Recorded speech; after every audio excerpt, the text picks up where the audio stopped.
Bien, vamos a iniciar y vamos a cantar, si nos ponemos a orar. Bien, vamos a orar. ¿A quién le gustaría orar para empezar?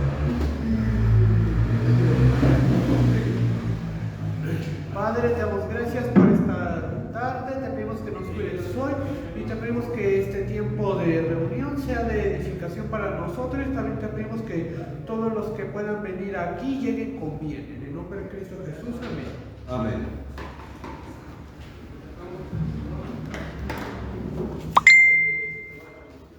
Bien, vamos a iniciar con la lección 41 de la carta a los Hebreos. Y dice, la carta a los Hebreos tiene dos sencillas secciones. Ya hemos señalado esto, pero es bueno recordarlo. En la primera, que va del capítulo 1 hasta el capítulo 10, aproximadamente a la mitad, somos instruidos sobre Jesucristo y su obra, su papel como sumo sacerdote y mediador de un nuevo pacto. En la segunda parte, somos motivados a vivir de acuerdo a esa obra, manteniendo nuestra confianza en la certeza de que Dios cumplirá todo lo que ha prometido, sobre todo por la obra consumada de Jesucristo. Pero eso ya lo hemos enseñado en lecciones anteriores, como acabamos de decir. Sin embargo, es necesario recordarlo por una razón muy importante. Cuando la palabra de Dios nos motiva a algo, no simplemente nos da frases al estilo de motivación humanista. No nada más nos dice eres especial, échale ganas, todo va a salir bien, ánimo. Dice que llegando incluso a mentir con el propósito de lograr la reacción correcta. La manera en que somos motivados es por medio de la instrucción, poniendo delante de nosotros la realidad de las cosas espirituales en medio de las cuales vivimos. Es decir, nuestra motivación se basa en la verdad que es revelada para que al entenderla nosotros vivamos de la manera correcta. Y para comprender esto de una manera más clara y contundente, de modo que se cumpla en nosotros que no somos de los que retroceden para perdición, sino de los que tienen fe para la preservación del alma, entonces debemos empezar por hablar de la fe. Y eso es lo que hemos de empezar a hacer en esta lección. Entonces vamos a Hebreos capítulo 11 y vamos a leer del versículo 1 al versículo 12. Hebreos capítulo 11 y vamos a ver del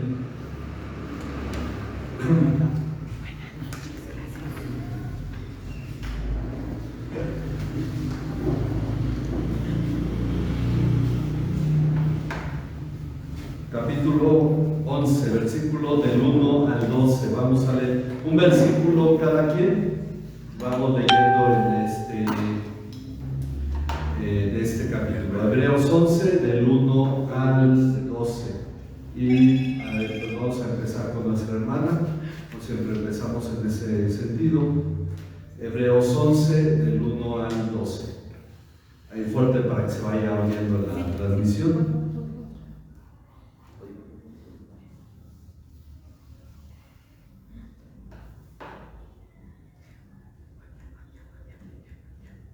¿Hebreo 11 qué, perdón? 11, 1. Es pues la fe, la certeza de lo que se espera, la convicción de lo que no se ve. Porque por ella alcanzaron buen testimonio los antiguos. Por la fe entendemos que el universo fue preparado por la palabra de Dios, de modo que lo que se ve no fue hecho de cosas visibles. Por la fe, Abel ofreció a Dios más excelente sacrificio que Caín, por lo cual alcanzó testimonio de que era justo, dando Dios testimonio de sus ofrendas, y muerto aún, habla por ella. Por la fe Enoc fue trasladado al cielo para que no hubiera muerte, y no fue hallado porque Dios lo trasladó, porque antes de ser trasladado recibió testimonio de haber agradado a Dios. y sin fe es imposible agradar a Dios, porque es necesario que el que se acerca a Dios crea que Él existe y que recompensa a los que lo buscan. Por la fe Noé, siendo advertido por Dios acerca de cosas que aún no se veían, con temor reverente preparó un arca para la salvación de su casa, por la cual condenó al mundo, y llegó a ser heredero de la justicia que es según la fe. Por la fe, Abraham, siendo llamado, obedeció para salir al lugar que había de recibir como herencia, y salió sin saber a dónde iba. Por la fe habitó como extranjero en la tierra prometida, como en tierra ajena, morando en tiendas con Isaac y Jacob, coherederos de la misma promesa. Porque esperaba la ciudad que tenía cimientos, cuyo arquitecto y constructor es Dios. Por la fe también la misma Sara, siendo estéril, recibió fuerza para concebir y dio a luz aún fuera del tiempo de la edad, porque creyó que era fiel quien lo había prometido. Por lo cual también nació de uno, y este casi muerto con respecto a esto, una descendencia como las estrellas del cielo en número e innumerable como la arena que está a la orilla del mar. Ok, entonces vamos a ver lo que la carta hace, pues es enseñarnos acerca de la fe. Y el capítulo 11, este capítulo empieza por aclarar que la fe es que la certeza, ok. La fe es la certeza de lo que se espera. Sí, la certeza de lo que se espera.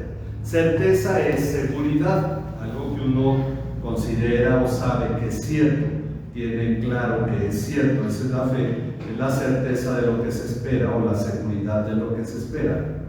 Y la convicción, ¿ok? La convicción, es decir, estar convencido de lo que no se ve. Ok. Entonces, la fe es la certeza de lo que se espera, la convicción de lo que no se ve. La fe no es un asunto de magia. Esto ha tomado mucha fuerza en las últimas décadas. No es un asunto de magia, misticismo o fuerzas internas que brotan de nuestro ser si lo deseamos con esmero, porque la gente dice, tú ten fe y tu fe va a producir esto. Es como si la fe en realidad fuera una potencia, un poder que hace que las cosas ocurran, y eso no es cierto. Es de ahí que se ha convertido para algunos el cristianismo en una suerte de magia, misticismo o hasta brujería, donde haciendo los conjuros correctos, uno teniendo suficiente fe, concentrándose, eso brota y produce las cosas. Pero la realidad es que la fe es un asunto, dicen, la fe es certeza y convicción. Por lo tanto, la fe debe tener un sustento, debe basarse en algo que nos muestra que así son las cosas, y nosotros nos mantenemos convencidos de que eso es verdad. Entonces, cuando hablamos de fe, no hablamos ni de una fuerza, ni de una emoción, ni de un sentimiento, hablamos simplemente del hecho de decir, así me dijeron que es, y yo estoy convencido de eso. Eso es fe. Punto. No hay fuerza, no hay magia, no hay nada que involucre una situación cósmica, ni una situación, ¿cómo se dice? Mágica, bueno, a final de cuentas. Pero el asunto es que tenemos que entender cómo opera esa fe, qué efecto tiene y por qué tiene ese efecto. Ese es el punto al que la carta nos va a llevar. Dice, muchos cristianos se han llegado a preguntar, ¿cómo eran salvas las personas antes de la ley? Bueno, vemos que si cumplían la ley se salvaban, pero antes de la ley, antes en los tiempos de Abraham, en los tiempos de Noé, en los tiempos de Adán, ¿cómo se salvaba la gente? O de hecho había gente que se salvaba. Bueno, lo que el versículo 2 nos dice es que por la fe recibieron, ok, en la Reina Valera dice buen testimonio, en la Nueva Biblia de las Américas dice aprobación, vamos a ponerle aprobación. Por la fe recibieron aprobación los antiguos. Es decir, ellos fueron salvos porque tuvieron fe. Y esto incluye también a aquellas personas que vivieron bajo la ley y tuvieron fe en Dios. El tema es que nunca ha habido salvación fuera de creer, fuera de la fe. Siempre ha sido por la fe. David no cumplió con la ley, llegó a fallar, mató, adulteró, pero él tuvo fe en Dios y fue perdonado de sus pecados. Entonces encontramos que el asunto era que había quienes tenían fe y quienes no tenían fe. Bueno, vamos a ver ejemplos en esto. Pero dice, a fin de tener claro cómo actúa la fe, dice, y esto incluye también a aquellas personas que vivieron bajo la ley y tuvieron fe en Dios. A fin de tener claro cómo actúa la fe, en el versículo 3 dice que por la fe entendemos que Él, ¿de qué nos habla ahora? El universo. Ok. El universo fue preparado, fue creado por la palabra de Dios.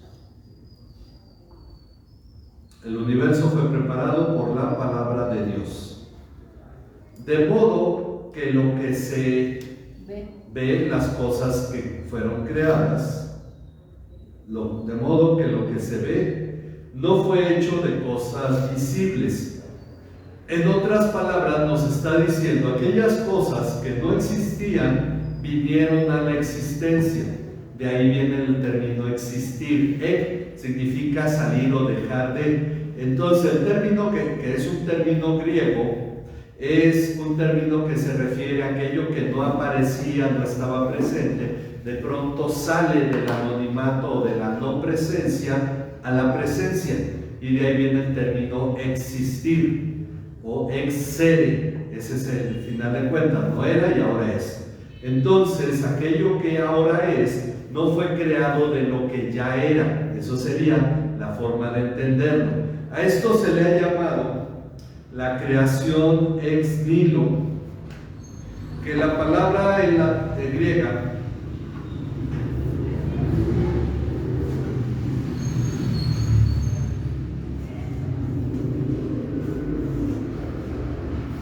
significa fuera de la nada. Ese es donde Dios crea las cosas. Nosotros creamos cemento a partir de piedra, por ejemplo. Creamos un mueble a partir de un árbol.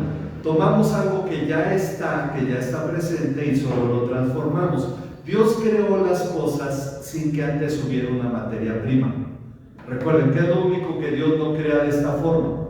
Al ser humano, a él sí lo crea del polvo de la tierra, que ya había creado previamente. El polvo de la tierra lo crea al principio. Ok, entonces, por la fe entendemos eso. Este es un asunto no de una fe religiosa, como dicen, bueno, pues si soy religioso, yo tengo que creer que Dios creó todo. No, el punto aquí es que dice, tal como explicamos hace un momento, es decir, la fe debe tener un sustento. Yo no puedo decir, bueno, pero Dios vino y ya traía unas piedras de otro universo, hizo el universo. Bueno, ¿quién me dice que eso es verdad? ¿De dónde tomo yo eso? Es mi propia imaginación, pero ¿de dónde proviene esa información? Bueno, como ya explicamos hace un momento, ¿cuál es la base para creer que así fue creado el universo? Estamos convencidos, porque fe es convicción, de que el universo lo creó Dios. ¿En qué nos sustentamos? ¿Cuál es nuestro sustento para creer eso?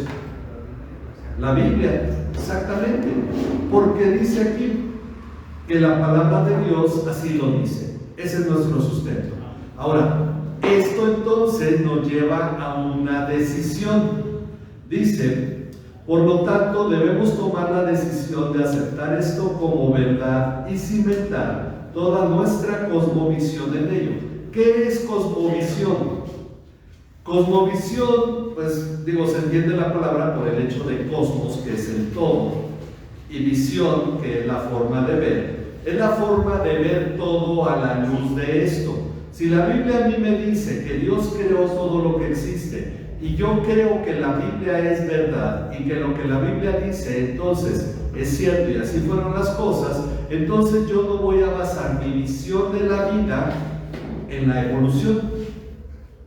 No puedo tener dos visiones jugando entre ellas. O creo que fue Dios, o creo que fue la evolución desde el Big Bang. Y hay gente que hace combinación de cosas. Bueno, y si Dios usó la evolución, ok, eso tendríamos que ir a la palabra cuando nos dice que Dios creó en 6 días los cielos y la tierra. Y entonces entendemos que viene desde el inicio y no hubo etapa intermedia, que no hubo millones de años y que finalmente todo fue creado por su palabra y no por un proceso donde hubo eras geológicas transformándose, sino que creemos que literalmente Dios creó los cielos y la tierra y todo lo que existe por su palabra. Pero aquí tenemos que tomar una decisión: o acepto eso o lo rechazo, porque esa es una decisión. ¿Qué significa? Que en otras palabras nosotros aceptamos lo que creemos. Lo que creemos no puede ser impuesto. Lo que yo creo es una aceptación mía. Si a mí me dicen, bueno, el próximo año las llantas de camión que están por ahí tiradas y de carros van a ser transformadas en un combustible para automóviles que va a funcionar excelentemente. Si yo me pongo a juntar llantas, ¿sí o no?, por todos lados para volverme millonario. Bueno, y si no lo creo, no lo voy a hacer.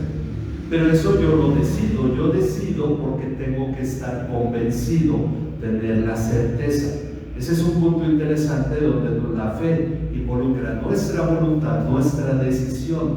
Porque si dicen, bueno, ¿y ahora qué debo creer? Tenemos que enseñarte para que tú tengas una convicción. No te vamos a decir, bueno, tú crees que este poste nos va a ayudar cuando tenemos problemas si tocas el poste. Entonces, hay gente que así es su fe, no tiene un sustento. ¿En qué se basa? No sé, pero el asunto es que la fe real tiene un sustento. Y entonces dicen, es decir, que como cristianos tenemos que decidir si aceptamos la Biblia como nuestra autoridad, reconociendo que todo lo que Dios afirma en ella es cierto, y por lo tanto nuestra fe es determinada por lo que la Biblia dice, o si preferimos basar nuestra fe en otras cosas, no aceptando ser de Cristo. Porque uno puede decir, bueno, si yo quiero ser salvo creyendo en Cristo, pero no acepto la Biblia. Eso es una contradicción, aunque así es la fe de muchas personas hoy en día. Hay cristianos que al mismo tiempo son budistas, creen en el horóscopo y creen en las fuerzas del universo. Y entonces uno dice, ¿qué bases tienes? En tu fe. Finalmente es porque todo eso me gusta. Entonces tú puedes aceptar una fantasía y la realidad es que así pasa. Hay gente que hoy en día toma la fantasía como la base de su fe. Pero tenemos que tener una base sólida, y esa base sólida es la palabra de Dios, es la Biblia. Porque finalmente nuestra cosmovisión como occidentales, diríamos, judeocristiana, aún la grecorromana que fue influida, hay un punto donde todas las cosas se basan, y esto tiene que darnos certeza, y ha sido la Biblia durante siglos. Ahorita Occidente está cambiando y está yéndose a la decadencia porque ha abandonado una certeza que tenía y se ha vuelto a cosas muy, muy subjetivas. Bueno, dice, así que consideremos, no sé si hay preguntas sobre esto, si queda claro. La fe tiene un fundamento, la fe del cristiano, y esa es la Biblia. Ok, así que consideremos que la fe tiene efecto real en nuestra vida. No es una fuerza, pero sí afecta a nuestra vida. Pues por la fe, ¿quién ofreció a Dios? ¿De quién habla ahora el versículo 4? Abel. Ok, Abel fue el segundo hijo de Adán y Eva, al menos mencionado, porque pudieron haber tenido más hijos antes, aunque tuvieron muchos hijos después. Según la tradición judía, Adán y Eva llegaron a tener cerca de 90 hijos. Entonces de ahí proviene toda la humanidad hasta hoy. Ok, entonces, por la fe, Abel ofreció a Dios un mejor sacrificio. Qué interesante que no está hablando de ofrenda. Un mejor sacrificio que Caín. Ok, vamos a ver Génesis 4, del 3 al 7, le toca a Nata, ¿verdad? De una vez los 5 versículos. Génesis 4, del 3 al 7.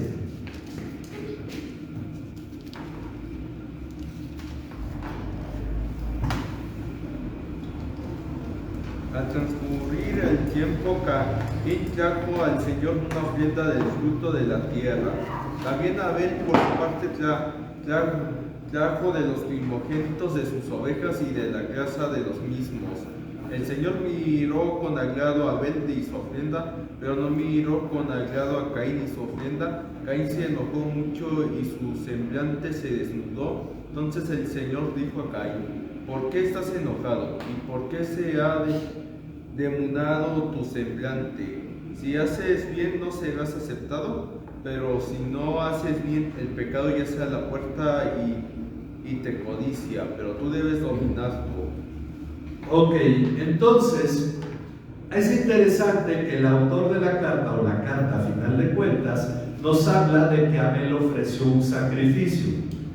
A menos que sea esta fantasía de que las verduras les duele y todo esto, lo de Caín no fue un sacrificio, pero eso no fue la diferencia. Abel llevó una oveja y entregó, él era pastor de ovejas, entregó esto a Dios como ofrenda. Pero en realidad parece que el pasaje nos da la idea de que la iniciativa fue de Caín, porque Caín fue el primero en traer su ofrenda, o al menos es el señalado primero. Caín trajo su ofrenda y también Abel, lo cual significa que Abel siguió a Caín. Trajeron una ofrenda, pero ¿por qué razón la ofrenda de Abel fue aceptada y la de Caín no?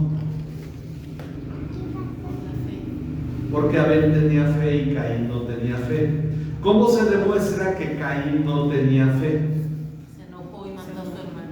Bueno, simplemente se enojó y estaba su rostro desanimado, porque él no tenía en realidad esa confianza en Dios. En lugar de decir, bueno, pues tengo que investigar qué pasó, porque Dios no lo aceptó, para cambiar y ser acepto delante de Dios. El asunto es que Dios le hablaba del pecado. Y entonces Dios habla con Caín 2 veces. De hecho se nota el amor de Dios hacia Caín. Pero Abel tenía fe. Y entonces dice, esto responde a la pregunta: ¿por qué Dios aceptó la ofrenda de Abel y no la de Caín? Esto es algo que debemos considerar al traer nuestra ofrenda a Dios. Porque a Dios le agrada la ofrenda cuando la damos con fe. Cuando decimos, bueno, como dice aquí, convencidos de que de este modo le honramos y adoramos. Ok, yo voy a adorar a Dios, sea mucho, sea poco lo que doy, lo doy porque quiero glorificar a Dios y sé que Dios lo está viendo. Entonces yo tengo que hacerlo con fe para que sea grato a Dios. Ok, y esto es una parte importante de la vida cristiana. Muchos dicen, ay, no falta, a ver, pues cuánto traes, vamos a ver, empieza tantito porque de modo de que no pase, o no, es el asunto de tener esta convicción de que Dios recibe la ofrenda. Bueno, esto tiene que ver con la salvación, pues el pasaje nos dice que por la fe Abel alcanzó ¿qué cosa? El testimonio. Alcanzó el testimonio de que era justo, o en otras palabras, eso lo justificó. ¿Qué lo justificó? Que él creía en Dios, tenía fe en Dios. De ahí que esto dice, alcanzó testimonio de que era justo, dando Dios testimonio de sus ofrendas. En pocas palabras, podríamos decir, Abel fue salvo no por dar ofrenda, sino por creer en Dios. Y ese es el punto importante. La fe fue la diferencia entre Abel y Caín. En un sentido, Abel es un tipo de Jesucristo, pues por un lado, con fe ofrece su ofrenda a Dios, lo cual hizo Cristo. Él se ofreció a sí mismo para agradar a Dios. Y por el otro lado, por la fe, Abel, en el sentido de Abel, porque Jesús ha resucitado, Abel estando muerto, entonces Abel estando muerto, todavía habla. Es decir, su testimonio permanece. Abel sigue siendo un testimonio para nosotros de que cuando uno ofrenda tiene que hacerlo con fe. Eso agrada a Dios y manifiesta que somos salvos. El que creemos en Dios, no el que damos ofrenda, sino el que creemos en Dios. ¿Ok? Además, este fue el asunto de Abel, que es el primero en manifestar fe. Además, por la fe, ahora ¿de quién nos habla el versículo 5? Enoc, ok. Por la fe, Enoc fue trasladado al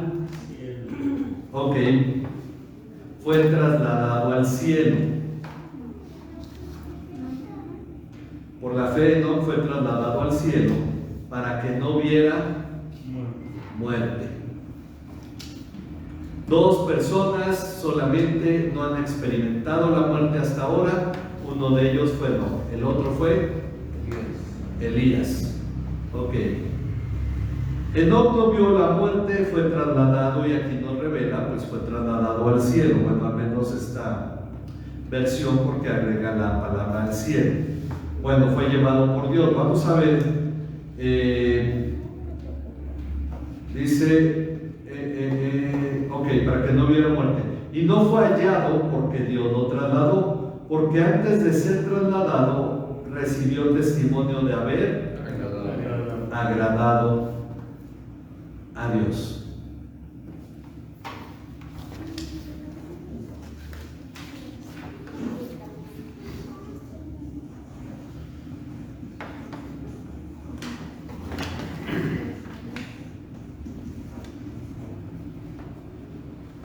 Para agradar a Dios, estamos viendo que aquí el enfoque no es que no haya sido declarado justo como en el caso de Abel, sino que fue agradable a Dios. Y esto finalmente tiene esa relación con la salvación. Ahora, ¿cuánto más si fue una persona que ni siquiera esperó experimentar la muerte? Él recibió el testimonio de haber agradado a Dios. Bueno, ¿cómo agradó a Dios? Vamos a ver ahora Génesis 21 al 24. Sí, todos los versículos. Enoc vivió 65 años y fue padre de Matusalén. Enoc anduvo con Dios 300 años después de haber engendrado a Matusalén y tuvo otros hijos e hijas. El total de los días de Enoc fue de 365 días. Y Enoc anduvo con Dios y desapareció porque Dios se lo llevó. Ok, al 24. Ok. Bueno, entonces dice, este pasaje nos habla de Enoc. Ahora hay que aclarar, el descendiente de Set, porque recuerden que Caín tuvo también un hijo llamado Enoc. El hijo de Caín fue Enoc. Este otro Enoc es tataranieto de Set. Ok. Enoc, ¿qué hizo? Anduvo con Dios. Esas son las palabras que leí. Enoc anduvo con Dios. Ahí en el 5:21, ¿verdad? Ok, Enoc anduvo con Dios toda su vida. Después de estos 300 años, dice 365 años, y Enoc, dice el versículo 24, y Enoc anduvo con Dios, y desapareció porque Dios se lo llevó. Bien, dice, anduvo con Dios toda su vida, es decir, que tuvo fe en Dios y buscó agradarle. A final de cuentas, tomando lo que el pasaje está señalando, agradó a Dios, dice Hebreos 11, tuvo fe, en lo que nos está señalando que por la fe no agradó a Dios o fue trasladado. Bueno, por esa razón se hace una firme aclaración. Esta está en el versículo 6. Y sin fe es imposible. Sin fe es imposible agradar a Dios.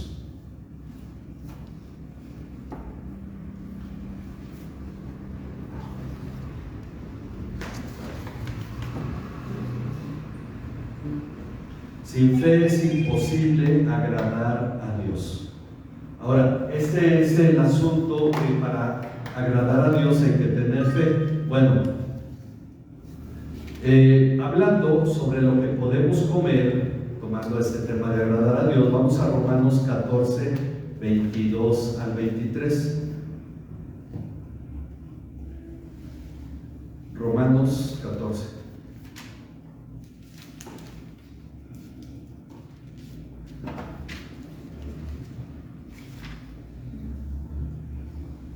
La fe que tú tienes, tenla para contigo mismo delante de Dios. Dichosos el que no se condena a sí mismo con la prueba, pero el que duda al respecto es condenado si come, porque no lo hace con fe, pues todo lo que no proviene de fe es pecado. Ok, entonces nos dice que la fe que tú tienes, tenla conforme a tu propia convicción. Vamos a poner como viene en la Nueva Biblia de las Américas. Tenla conforme a tu propia convicción delante de Dios.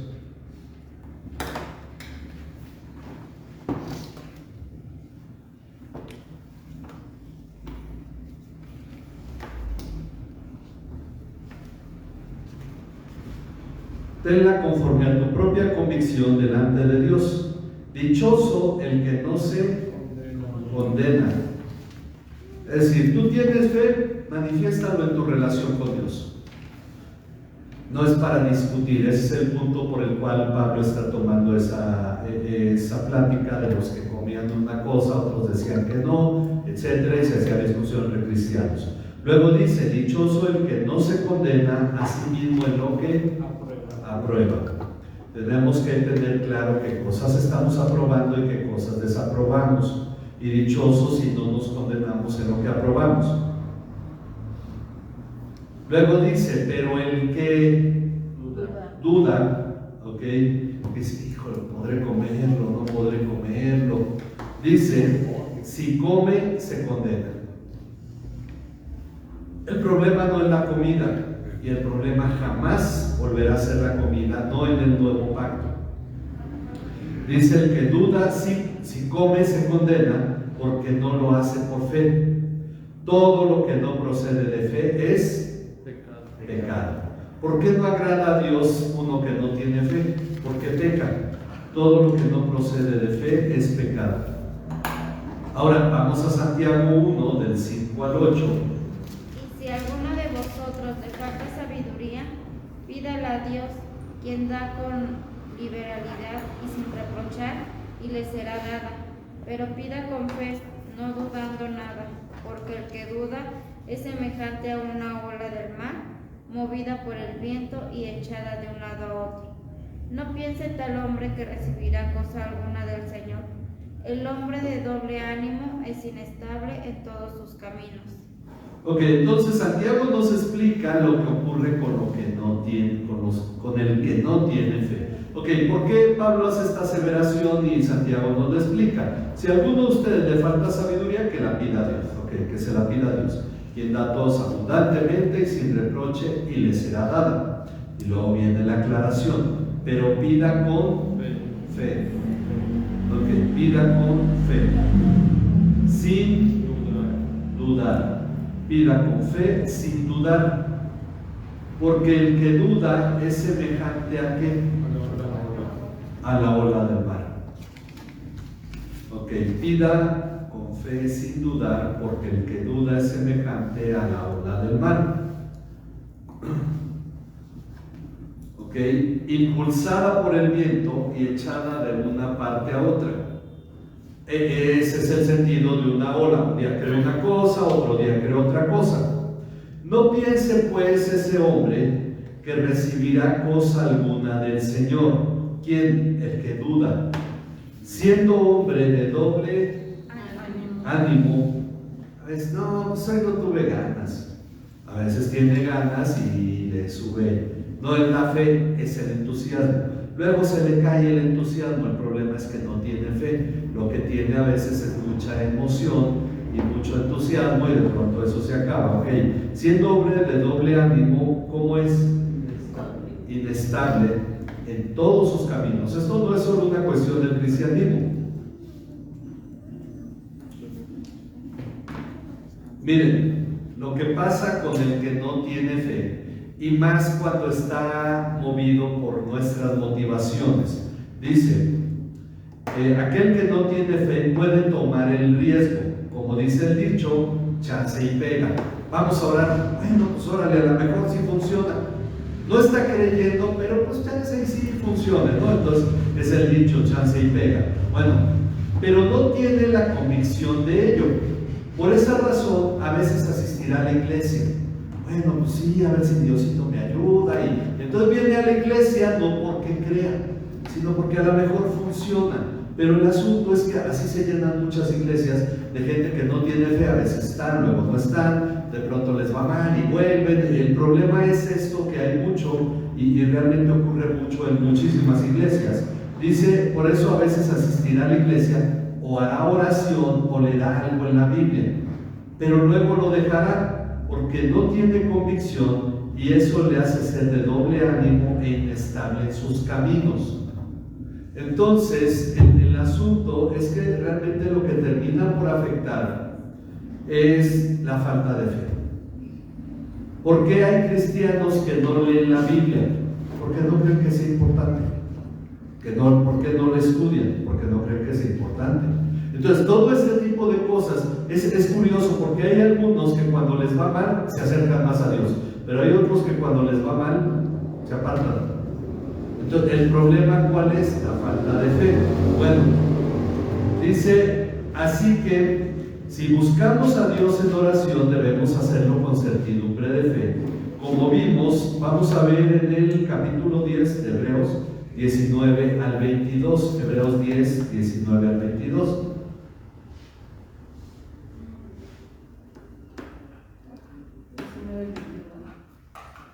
Así que, hermanos, teniendo libertad para entrar en el lugar santísimo por la sangre de Jesucristo, por el camino nuevo y vivo que Él nos abrió a través del velo, esto es, de su carne, y teniendo un gran sacerdote sobre la casa de Dios. Hasta el 22, ¿verdad? Sí. Acerquémonos con corazón sincero, en plena certidumbre de fe, purificados los corazones de mala conciencia y lavados los cuerpos con agua pura. Ok, entonces esta parte final dice, después de explicarnos lo que tenemos, entrada al lugar santísimo, un sumo sacerdote, dice, si buscamos a Dios en oración, debemos hacerlo con certidumbre de fe, como lo vimos en este pasaje, y ahora la carta nos aclara. Ok, lo que ahora nos dice, ahora volvemos, porque recuerden, dice que hay que hacerlo con certidumbre de fe, con convicción. Bueno, ahora volviendo aquí al versículo 6, que vimos que sin fe es imposible agradar a Dios, nos dice, nos aclara, porque es necesario que el que se acerca, okay, que el que se acerca a Dios crea que Él existe. O sea, que Él está presente. ¿Y qué más va a hacer? Recompensa. Y que recompensa a quienes. Ok, que recompensa a los que lo buscan. Entonces, es necesario que el que se acerca a Dios crea que Él existe y que recompensa a los que lo buscan. De hecho, en la Reina Valera y en algunas versiones, otras versiones dicen, en la Reina Valera es la única que dice, crea que le hay, no sé si lo ven por ahí, no dice que Él existe. Otras dicen, porque aquel que se acerca a Dios dice, es necesario que crea que Él es, porque el término existir no aplica a Dios, pero para simplificar y no entrar en una discusión profunda de terminología, ponen existir. ¿Por qué? Dijimos que lo que existe es algo que no siempre existió, sino que en algún momento no era y entonces salió de ese no ser a ser. Bueno, eso no aplica a Dios. Dios siempre ha sido y ese es el punto. Pero bueno, no quise ampliar esto aquí ni meterme mucho en eso, solamente lo comento. Por eso Dios le dice a Moisés, yo soy el que soy, no le dice yo soy el que existe, sino yo soy el que soy, Dios es.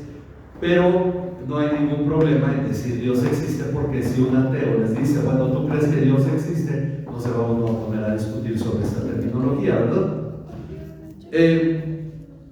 Ok, entonces dice que Dios recompensa a los que lo buscan. No debemos orar o leer la palabra o asistir al culto sin convicción, sino convencidos de que Dios está presente, atento a lo que hacemos, de que Él es real. Pero además debemos hacerlo con la expectativa correcta, que al agradar a Dios somos recompensados, lo dice la palabra, como lo dice el capítulo 10, versículo 35, ok, Hebreos 10, 35. No perdáis pues vuestra confianza, que tiene grande galardón. Ok, entonces, por tanto no desechen su confianza. Su confianza, la palabra galardón es sinónimo de recompensa. Dice, la cual tiene gran recompensa, o si le quieren poner galardón, también está. Cuando dicen los galardonados, son los recompensados o premiados. Ese es el galardón. Ok, no desechen su confianza, la cual tiene gran recompensa. Y esta recompensa se ve, por ejemplo, en Noé, que es el que continúa en el versículo 7. Ok, esta recompensa se ve en Noé, quien por la fe, dice el versículo 7, siendo advertido por Dios acerca de cosas que aún no se veían, Dios decía, va a venir un diluvio. Bueno, pues yo no lo veo. Y el diluvio tardó todavía 70 años. 170 años, creo que, ¿verdad? 170 años. Ok. Advertido por Dios acerca de cosas que aún no se veían. ¿Por qué? Porque está comparando la fe con lo que vemos.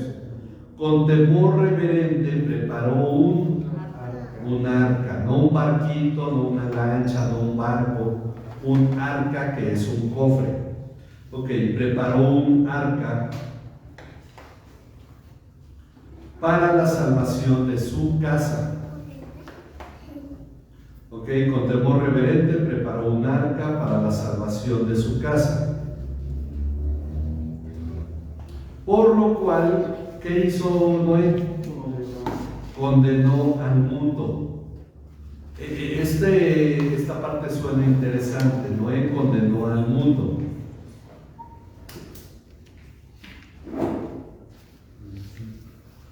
Y llegó a ser heredero de la justicia, que es según la fe. Ok, entonces, por esta fe que él tuvo, condenó al mundo y llegó a ser heredero de la justicia, que es según la fe. La recompensa de la fe fue la salvación de su casa. Él tuvo fe y tuvo la bendición de salvarse él y su casa. Y también la recompensa fue llegar a ser heredero de la justicia, que es según la fe. O en otras palabras más sencillas, recibió salvación por la fe. ¿Ok? Heredero de la justicia significa que recibió la justicia de Jesucristo, y esto por la fe. Aunque Jesús aún no había muerto, esa fe se basaba en la obra que Dios había de hacer. Ok, entonces él llegó a ser heredero de la justicia, que es según la fe. En otras palabras, recibió salvación por fe. En cuanto a condenar al mundo, que este término suena interesante, él fue un testimonio a su generación, y ellos sufrieron por su incredulidad, pues Dios preservó a la humanidad en el que sí creyó. Es decir, si Noé no hubiera creído, ¿qué hubiera pasado? Dios no destruye a la humanidad, porque no había donde preservarla. Pero como Noé creyó, condenó a los demás. Finalmente la condenación la trajo Dios, pero es como cuando la palabra dice que hemos de juzgar al mundo. No es otra cosa más que nuestro testimonio hace una comparación con los que no creen en Cristo, y entonces eso emite un juicio, no una condenación, no en nosotros hacia el mundo, pero eso emite un juicio hacia los no creyentes. de que sí podrían ser creyentes, pero no han preferido no serlo. Bueno, en este caso Noé condena al mundo porque al creer él, Dios preserva a la humanidad en el que cree, en el que sí está creyendo. Por esa razón, segunda de Pedro 2:5, vamos a ver cómo lo llama. Segunda de Pedro 2:5. A ver, ¿puede ayudar a la gente? Si no perdonó al mundo antiguo, sino que guardó a Noé, un predicador de injusticia, con otros 7, cuando trajo el diluvio sobre el mundo de los impíos. Ok, de los impíos. Ok, un predicador de justicia, así lo llaman. Muchos tienen la idea de que Noé pues iba y les anunciaba que venía el diluvio, y no nos dice eso la Biblia, porque recuerden que el testimonio se da como con nuestra forma de vida. Y cuando Noé está preparando un arca, ¿qué está haciendo? Le está advirtiendo a las personas que algo va a pasar. Y tal vez le podrían haber preguntado, oye, ¿por qué construyes el arca? Y entonces él da el testimonio, porque va a venir un diluvio que va a destruir a la humanidad. El asunto es que finalmente él fue un predicador de justicia. Lo llama de esta manera Pedro cuando Dios salvó a él y a otras 7 personas, es decir, él, su esposa, sus hijos y sus esposas. Bueno, de igual modo tenemos el testimonio de Abraham, que es el siguiente, ahora en el versículo, vamos al 8. Ok, Abraham, que se le llama el padre de la fe, pero viene después de varios que han tenido fe, no fue el primero en tener fe.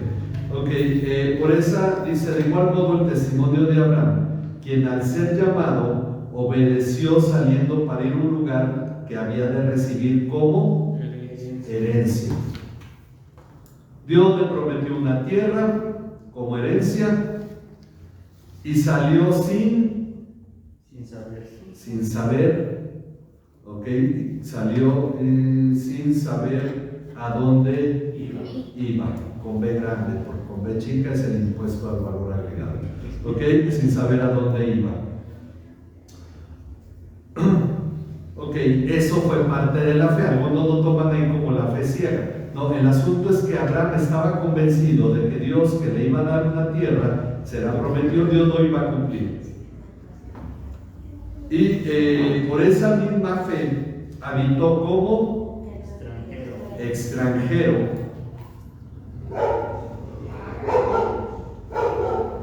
Por esa misma fe habitó como extranjero en la tierra de la promesa. Dios se la prometió, va a ser tuya, pero él toda su vida vivió como un extranjero. Como extranjero en la tierra de la promesa, como en tierra extraña. Iba a ser de él, pero no en el momento que él estaba ahí. Viviendo en tiendas, no construyó casa, viviendo en tiendas como ¿quién? Ok, como Isaac y Jacob. Como Isaac y Jacob, que eran coherederos, es decir, también ellos compartían esa herencia de la misma promesa. Dios también se lo prometió a Isaac y a Jacob. Isaac, hijo de Abraham, y Jacob, hijo de Isaac.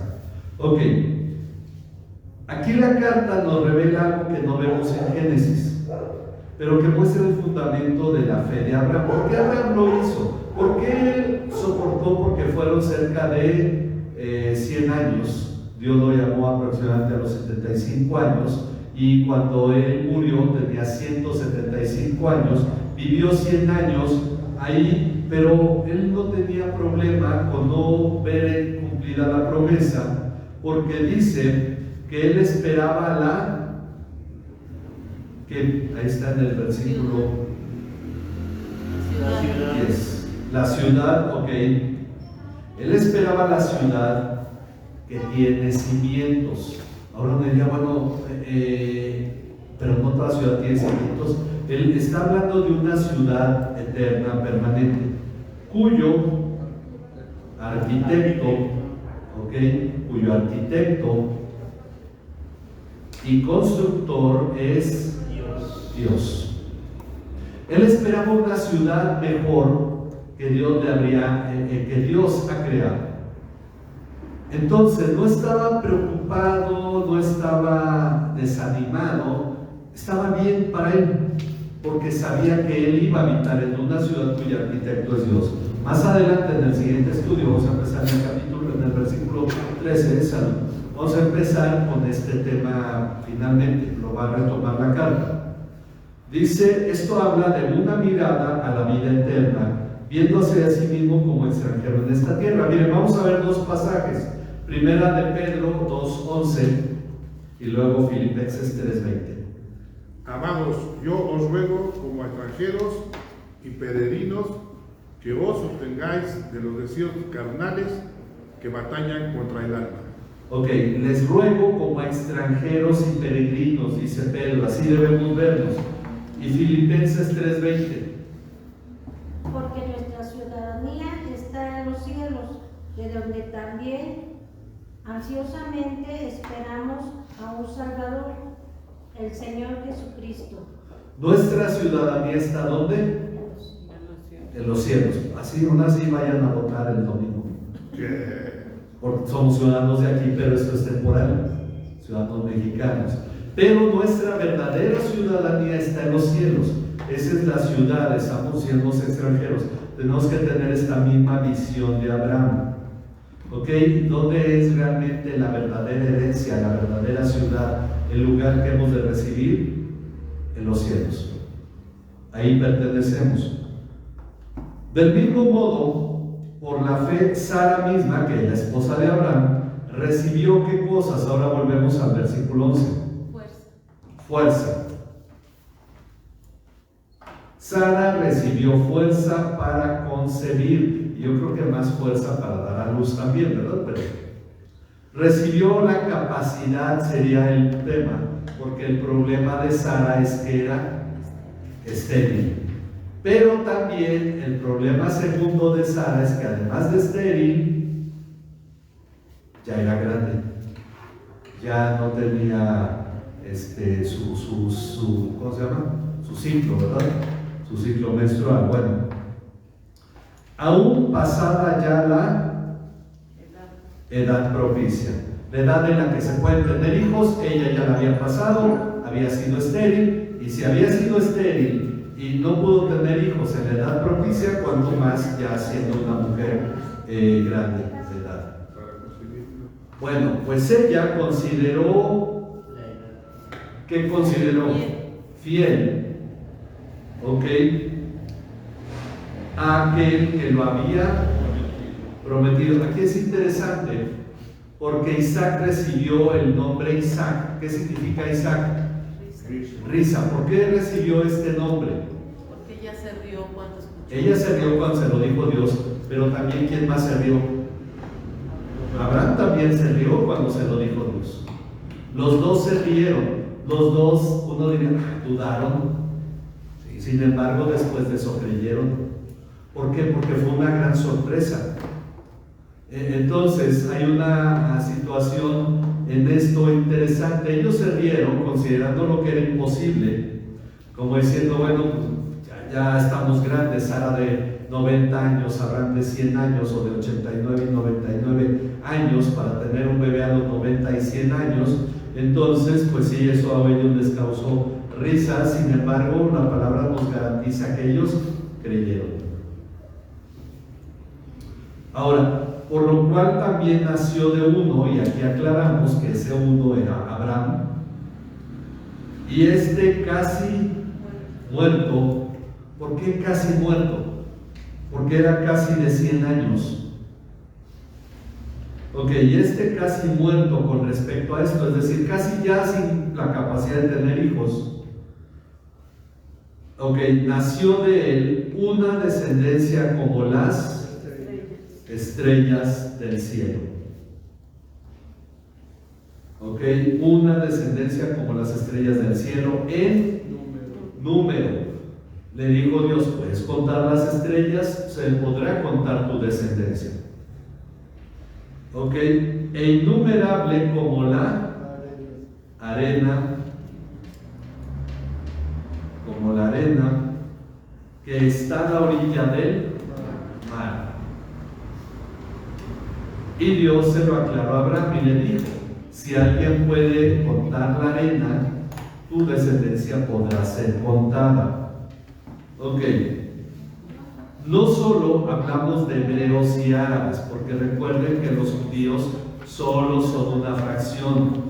Los demás descendientes de Abraham, del pueblo de Jacob también, finalmente 2, 3 o 4 tribus posiblemente quedaron entre los judíos, pero las demás fueron esparcidas o fueron llevadas cautivas. Permanecieron cerca del mar Caspio y luego se empezaron a repartir la tierra, pero si no adoraban a Dios en su propia tierra, es obvio, cuando fueron esparcidas, pues dejaron de hacerlo, porque por ahí tenemos testimonios del pueblo, ¿verdad?, que continuaron. Pero Jacob le dice a José, cuando Jacob le pone la mano, le pone José al mayor frente a su mano derecha, que es Manasés, y al menor, que es Efraín, frente a su mano izquierda, y Jacob los bendice. Jacob cruza las manos, cruza los brazos para bendecir con la mano derecha, que era la importante, la de la bendición, la fuerte, como hemos ya resaltado. Bendice al menor, a Efraín, y entonces José le mueve las manos a Jacob, y Jacob le dice: sí, hijo, Manasés también va a ser padre de multitudes de pueblos, y Efraín también. Entonces, él está dando eso, pero además Abraham tuvo también a Ismael, que es padre de los árabes. Y los árabes también son muchos, no todos los musulmanes son árabes. De hecho, no todos los árabes son musulmanes. Hay árabes cristianos, bueno, cristianos porque son ortodoxos, ¿no? Los sirios, los libaneses son católicos romanos. Pero hay árabes que son cristianos, árabes musulmanes. Pero también Abraham tuvo más hijos después de Sara, y entonces entre ellos Madián, que fue un pueblo que se combinó con los mismos descendientes de Ismael después. Pero recordemos también que Isaac, hijo de Abraham, tuvo 2 hijos, no nada más tuvo a Jacob, tuvo a Esaú, de quien provienen los idumeos. Entonces, de donde viene gente como Herodes, que era idumeo, él no era judío. Entonces estos pueblos se preservaron y crecieron, y ¿cuántos pueblos salieron de Abraham? Pues son muchos, de acuerdo a la palabra de Dios. Entonces dice, no solo hablamos de hebreos y árabes, más naciones han surgido de los descendientes de Abraham. Entonces esto es importante, porque yo cuando oigo a los que dicen, bueno, hay que bendecir a los judíos, porque Dios le dijo a Abraham: al que te bendijere, bendeciré. Y entonces lo trasladan a los judíos.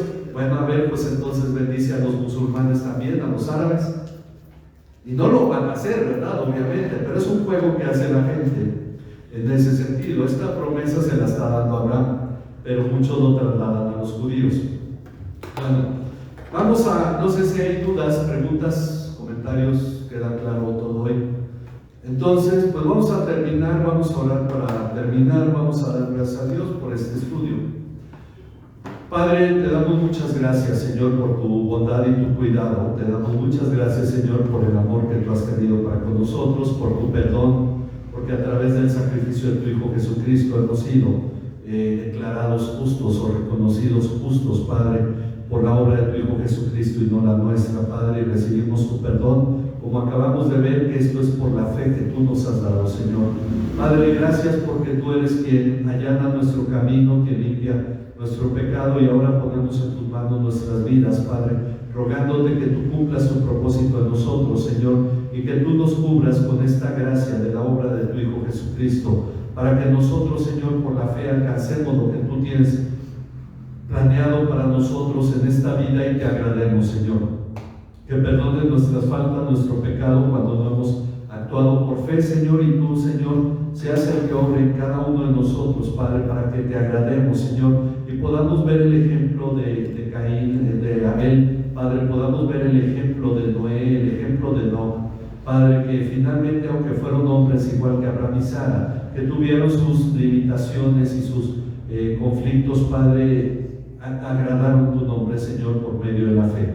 Te pedimos que podamos nosotros también, Señor, ser capaces de vivir de este modo, a fin de que tú seas glorificado, Padre, y nosotros podamos en verdad aspirar, Señor, a esta ciudad que tiene cimientos eternos, Padre, esta ciudad que tú has construido, de la cual tú eres el arquitecto. A ti sea toda la honra y toda la gloria en Cristo Jesús, Señor nuestro. Amén. Amén. Que Dios les bendiga. Nos despedimos de los que nos ven por internet.